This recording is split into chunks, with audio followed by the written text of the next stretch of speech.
Welcome to today's episode. Our guest is Warren Duxbury, an Australian filmmaker known for his unique journey in the industry. From his beginnings at the Fox Broadcast Centre crafting Muppet-style puppets for a children's show, to his unrelated fan film and work on Attack of the Clones, Warren's path is as intriguing as it is diverse. But that's not all. Warren is also the creative genius behind the popular comic strip Salty. As a Year 11-12 film, TV and new media coordinator, he shares his expertise and passion with aspiring filmmakers. Join us as we explore Warren Duxbury's captivating story, delving into his remarkable experiences in the world of film and media. Get ready for an episode brimming with creativity, engaging storytelling, and a sneak peek into the fascinating world of Salty.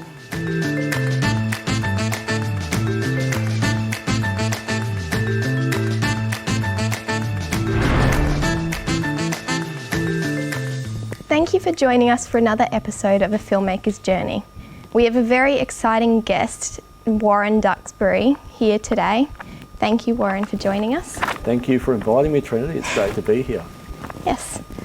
May I start by asking how you got into the film industry? You can, because I was going to ask you about your shoes. They're amazing. Absolutely amazing. You. I fell into the film industry quite by accident. I was working as a camera person in London. I was living in London for a couple of years and working for a kids company over there called Nickelodeon. We have it here in Australia as well now. But back then, Nick UK, I was a camera person, and I was filming one of the many shows I got to film was a kids show where we had a human announcer and a couple of puppets that he sort of like had a bit of banter with, and they used to throw to different shows. Geez, I can't even remember some of the shows now. But one day, one of the puppeteers got caught in a tube, in an underground train.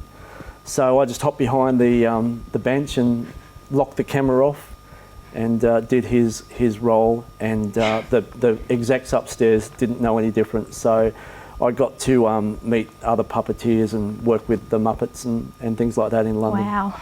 So it was good fun, but quite by accident. So what's involved in puppeteering and puppet building and that sort of area? Yeah, well, we've run some puppeteering courses over the years at the high school I work at. And I guess some kids have a real natural ability with puppeteering. You know, they can do this sort of stuff, and they've got alternate things that they can do with their hands. So they don't do something with one hand and it's reliant on the other one, so you can do things independently.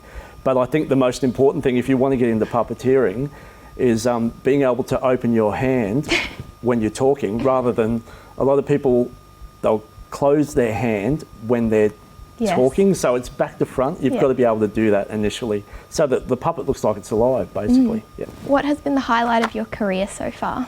Oh, jeez. Hitting you with the hard questions. Yeah, I've had a few points in my life where I've had to pinch myself. Probably the highlight was meeting Christopher Lee. Do you know the actor? Famous for the old horror movies. He played one of the villains in the Lord of the Rings movies. Oh, yes. So I got to meet him on the set of one of the films I worked on, and he was just an incredible, larger-than-life sort of guy. I got to have breakfast with him and George Lucas, the director. Oh, wow. There was actually only 5 of us at the table, so that was a pinch myself moment. But a lot of people would probably think that George Lucas was the person that sort of took all the attention, but it was definitely Christopher Lee. It was amazing meeting him. Yeah.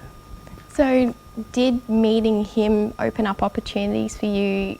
Absolutely none. No, none? No. He was out here for basically a few scenes in the film, Attack of the Clones, and then he was gone again. But just being in his presence was amazing, and it was sad, a few years ago when he passed away, because he's such a big character. Yes. Yeah. Yes. And I've done some research prior to this. You've worked on the Star Wars Episode 2, Attack of the Clones. That's correct. in the combined droid and creature department. Yep. What kind of work did that involve? So I was initially taken from Foxtel in Sydney to Fox Studios. They called up, the studios called up the television side of things and said, send over all the puppeteers you have, we need as many as we can get. So I thought that I'd be working on Babe, one of the Babe movies, you know, the little pig, and yes. Ended up over at the studios and saw all these amazing puppets. Knew straight away it was going to be a Star Wars film.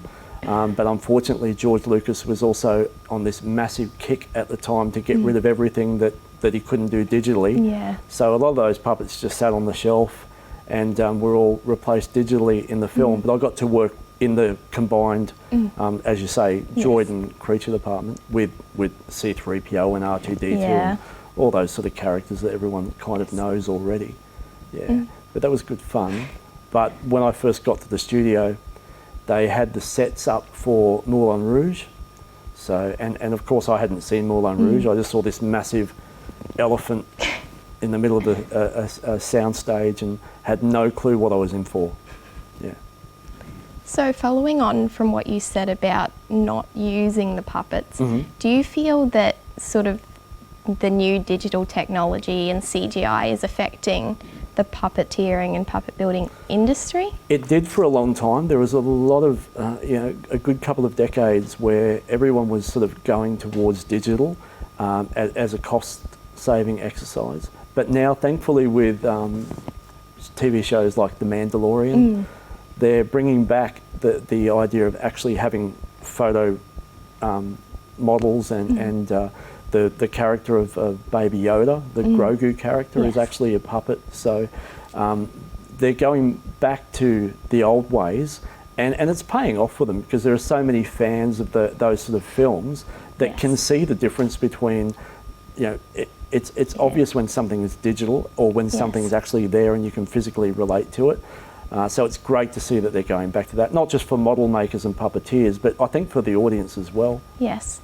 Yep. Do you feel that you enjoy watching sort of the physical props and puppets more than you do the digitally edited CGI and... Yeah, of course, I like seeing it, but I like knowing that there are people now being employed to do that again, whereas for a long time there were no opportunities like that. So the fact that people can now say, I want to be a puppeteer and actually get work out of it and get decent work out of it is a great thing that it's coming back. Because those old ways, I mean, yes, there are some things you don't want to repeat because digital technology has got to the point now where some of the animations are fantastic. Yes. But it's also great to know that you can get in and do that sort of stuff and actually physically make things again that will be used rather than, like I said, have a whole shelf of these amazing puppets that never sort of made it onto the set. Yes. Yeah. And do you feel that because sort of that area has come back, that there is a future in puppeteering and puppet building? Yeah, there definitely is now. It's,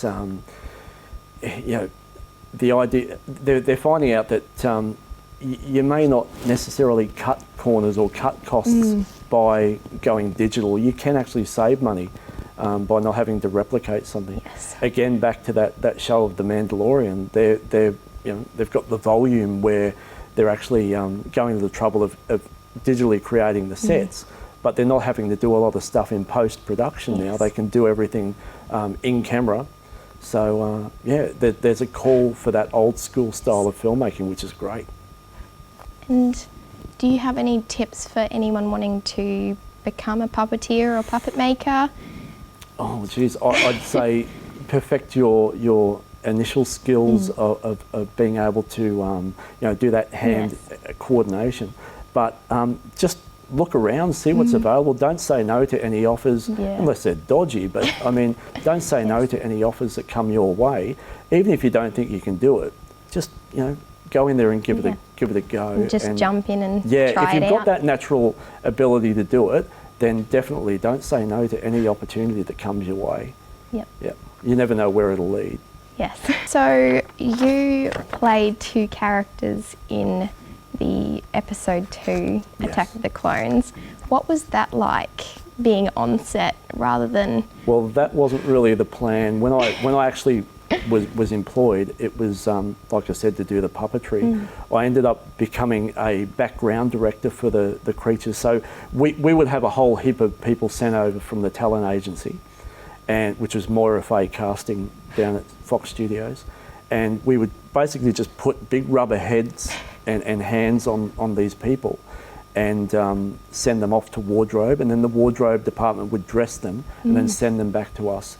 And then we'd take them on stage. In most cases, they had very poor visibility, so we'd have to take them onto the set and then give them directions, say, you have to walk from here to here, or you have to pretend you're selling something out of this cart, or you've got this thing that looks like a briefcase, you're off to work, you're walking from here to here. And the problem was that a lot of these people that were turning up and putting the heads and the hands on were young females who wanted to get their face on camera. Yeah. And because they kept getting covered up, so many of them just didn't want to put the heads on and didn't want to put the hands on because they were claustrophobic. But a lot of them wanted to get their face on screen. So after a few weeks of that, they stopped turning up. So all the guys who were dressing them, we ended up just having to put the stuff on ourselves and just go on. Yeah, because we still had to shoot the scenes, but we had all the extras were drying up, believe it or not. I told my mates who were massive fans and they said that they would have done it for nothing. So there were so many people that would have done it for free, but it's crazy. They never had that opportunity. Who wouldn't want to play in a Star Wars movie? You were 3D digitally scanned on set and you have your own action figure. I do, yes. That's pretty exciting. Yeah, we one of the days when I was on set with a guy called Dylan Lewis, who was a compere for an ABC show back in the day, and he wanted to be on screen and he wanted to do everything he could to be an action figure. But as we were I was leading him off stage and I had like a big elephant head on, and he was told to go back to the dressing room, and they took me aside and put me on looked like a big boxing ring, and had the 3D scan thing come down. It was a very primitive version of a 3D scan back in the day. But I ended up getting my own little elephant head looking action figure, which was fun at the time. Do you own your action figure? I've got a couple of them stashed away, yes. Yeah. That's but I've pretty cool. had people from all around the world send them to me and I've just signed them and sent them back. So that's pretty exciting. Yeah, it's good fun. Yeah, for sure. Is there anything else you'd like to discuss about the industry or your experiences? It's a great industry to be a part of. I'm a school teacher now, and I teach film and television because I love exciting people about what they can do in the industry, and love spurring kids on to go and be a part of that industry. So you had an earlier guest on, Dave Quarrell. He was talking about as you get older in the industry, you tend to want to pass things on, not just things that you've done, but also inspiring people to go off and have their own adventures within the industry, because it's a great industry to be a part of. There are a lot of negative aspects, like going without periods of time where you don't get paid, or having to work for nothing in order to prove yourself. But it's such a great industry, and there's so many opportunities and so many chances for kids to go off and learn something overseas about filmmaking, or go and shoot a video in some remote place and hone your skills, but also have that experience as well. So I think there's a lot to be said with older people, like giving back and inspiring younger people, and just saying, give it a go, because the rewards could be, you have no clue what's ahead and what sort of adventures you'll have. Yes.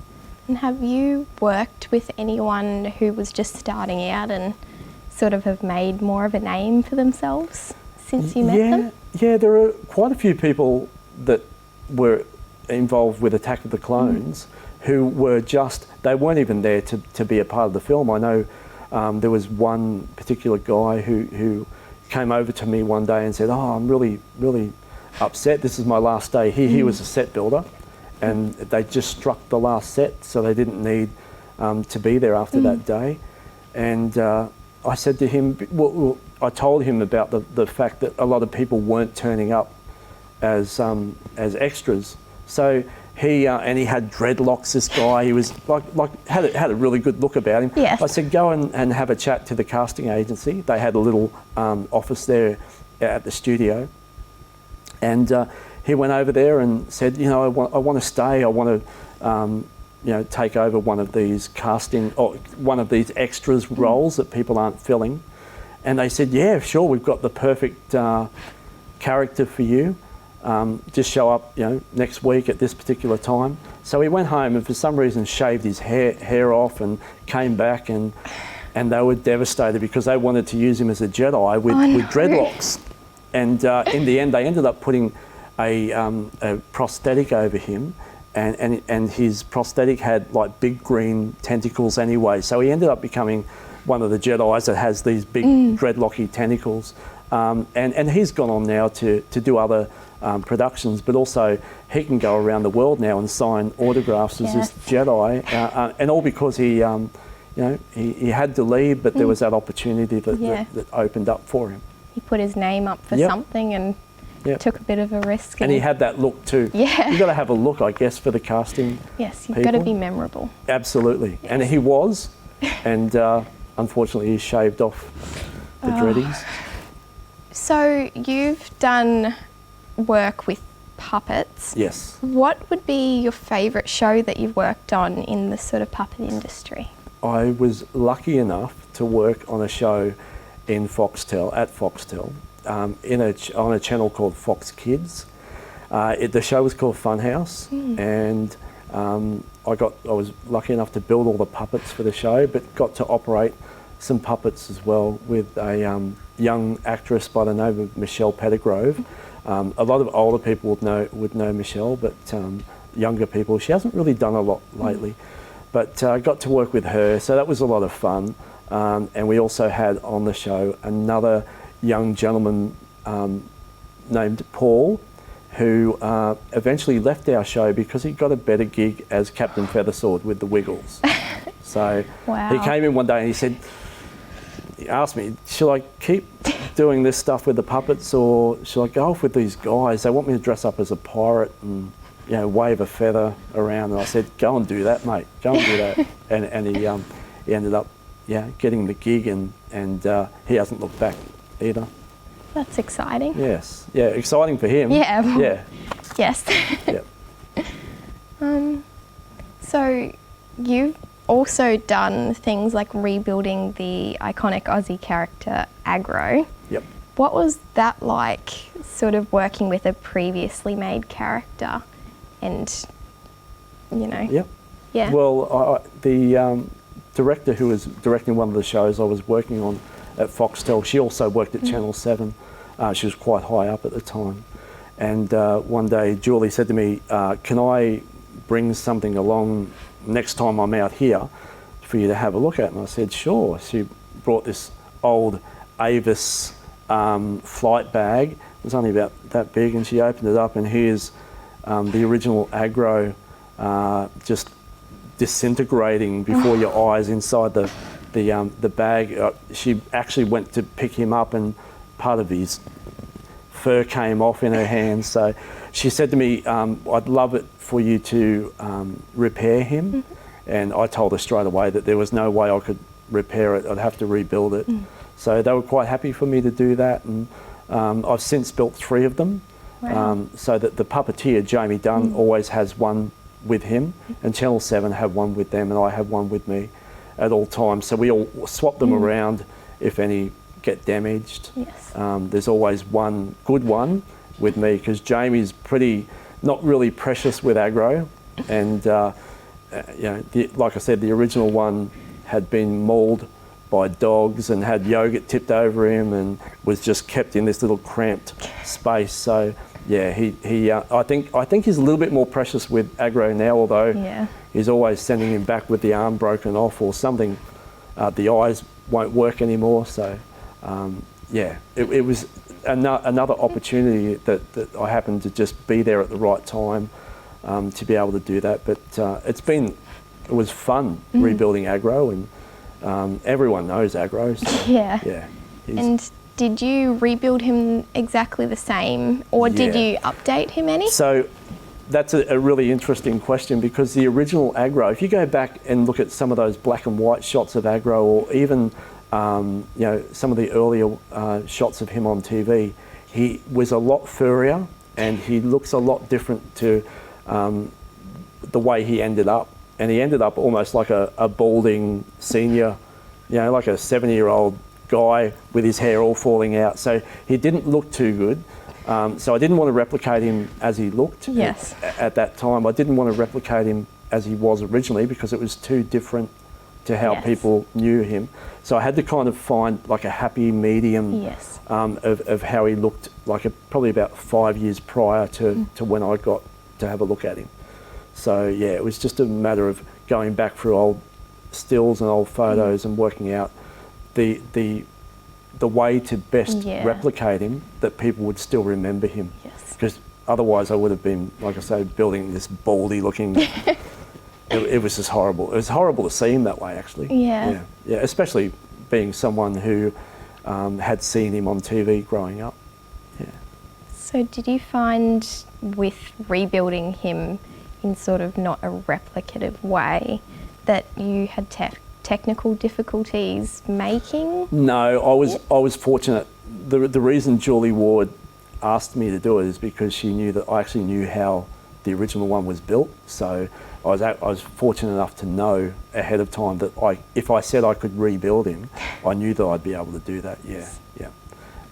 So that was just a bit of prior knowledge that allowed me to confidently say yes, because we're talking like a lot of money. Like Seven were at the time bringing Agro back from the dead, pretty much. So yeah, it was just having that knowledge of what I needed to do for them.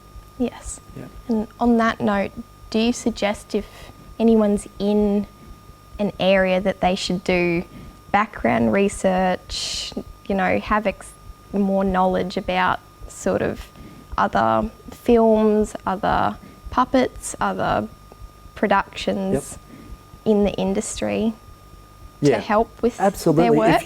If you're interested in something enough, you'll without being told to, you'll do some research, and you'll become like a bit of a not expert, but definitely someone that knows what they're talking about. Because in some cases you do have to not just talk the talk, but you've got to be able to show them that you can do what you say you can do. You've got to be able to be credible enough to land a job. And you've got to be thick-skinned in the industry as well. So having that knowledge or having the interest enough in something to go and find out more about it will stand you in good stead if you're going for a role, because you will be able to confidently talk about what it is that you're wanting to be involved with. Yes. Yep. So have you made any of your own productions or personal sort of puppets for your own interest, or has it more been paid work for sort of other productions that are already on the go? Yep. Most of the stuff that I've worked on have been people who are starting out as, wanting to be the next Wiggles or wanting to be the next big sensation. So they'll come to me and have an idea of some puppets that they want built. So I just work with them and then build the puppets for them. I haven't really built a lot of stuff for myself to use, but who knows what's down the track. I might get together with other people, like locally or around the state, and put something together. Just put something together that's a thing, a tangible thing that you can then send off to people and see where it goes. Just put it out there and see if people like what you're doing. Yes. I actually think that's all we have time for today. Okay. Thank you so much for coming in. It has been amazing talking to you. Very interesting, your whole story. And thank you for watching another episode of A Filmmaker's Journey. I hope to see you next time, and may the force be with you.